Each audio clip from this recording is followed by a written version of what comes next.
আগে তো ওইটা মিডিয়াতে আমি দেখলাম, দেখে তা আমি কিন্তু খুব আনন্দিত হলাম, ভালো লাগলো যে দেখলাম যে ওনার আগের লাইফে অনেক প্রবলেম গেছে, ওনাকে অ্যাসিড দিয়ে করা হয়েছে। তারপরে সবাই আসলে চায় একটি সুন্দর স্বাভাবিক সহজ জীবন। তো ওনার লাইফে যখন আগে সেই প্রবলেমগুলো আমি দেখলাম এবং তারপরে ওনার যে অ্যাসিডের ইয়াটা দেখে আমার খুবই খারাপ লাগছে। আসলে ধরেন উনি তো একজন সুন্দর মানুষ, সুন্দর মজারও মানুষ, কিন্তু সেই মানুষটার জীবনে যে এরকম একটা দুর্বিষহ কষ্ট টষ্টর পরে যখন আমি দেখলাম যে আরেকটা বিয়ে হচ্ছে এখন হয়তো আমি ভাবলাম যে জীবনটা হয়তো সুন্দর স্বাভাবিকভাবে যাবে। এবং কিছুদিন আগে ওনার সাথে আমার দেখা হলো একটা শপিং মলে।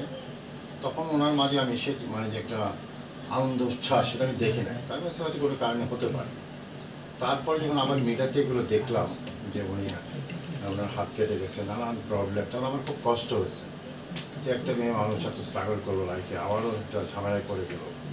তো আমার ওয়াইফও মানে এটা খুব কষ্ট হয়েছে, কারণ সে একটা মেয়ে দেখে। তো আমি ভাবলাম যে এটা সম্পূর্ণ মানবিক কারণে যে ওনার পাশে একটু যাই, সহানুভূতি দেখায়, একটা মানবিক কারণে আসছে এখানে।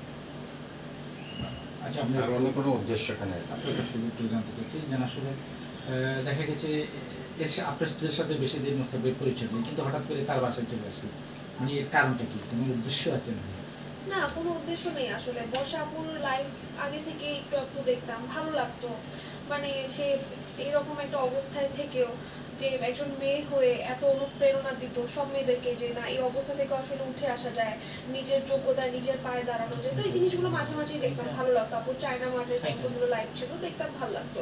তো হুট করে যে এরকম একটা কাহিনী হয়ে যাবে, এটা আসলে তো আমাদের কারোই মানে আমরা কেউ এটা চিন্তা করতে পারি নাই। তো মানে খুব খারাপ লেগেছে আসলে, একজন মেয়ে হয়ে আরেকজন মেয়েকে যে সহানুভূতি জানানোটা, এই জন্যই আসলে আপুর কাছে আসা, আপুকে দেখতে আসা।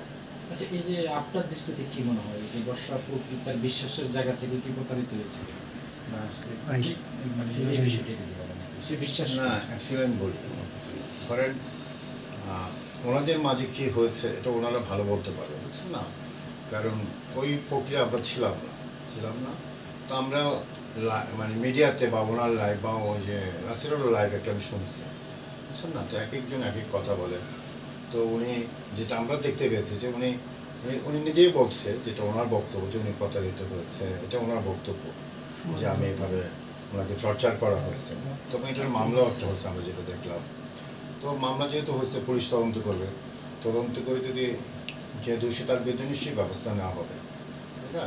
এবং আমি চাই যদি দোষী ব্যক্তির বিরুদ্ধে যেন যথাযথ ব্যবস্থা নেওয়া হয়। আর ওনার প্রতি আমার একটা রিকোয়েস্ট থাকে, যেটা সত্য, উনি যেন সত্যের মাঝে থাকে। কারণ সত্যের মাঝে থাকলে আর কোনো ভয়ের কিছু থাকে না, নিজের একটা জোর থাকে। তুমি যদি সত্যের মাঝে থাকে তো সত্য, আমি যেটা মনে করি ইনশাল্লাহ সত্যের জয় সবসময় হবে। এটা বিশ্বাস।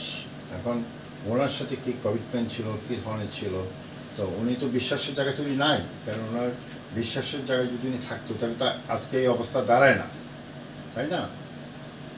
আমি কি বুঝতে পারছি নাকি? আচ্ছা আচ্ছা, বর্ষা আপু, ধরেন আপনি তো আসলে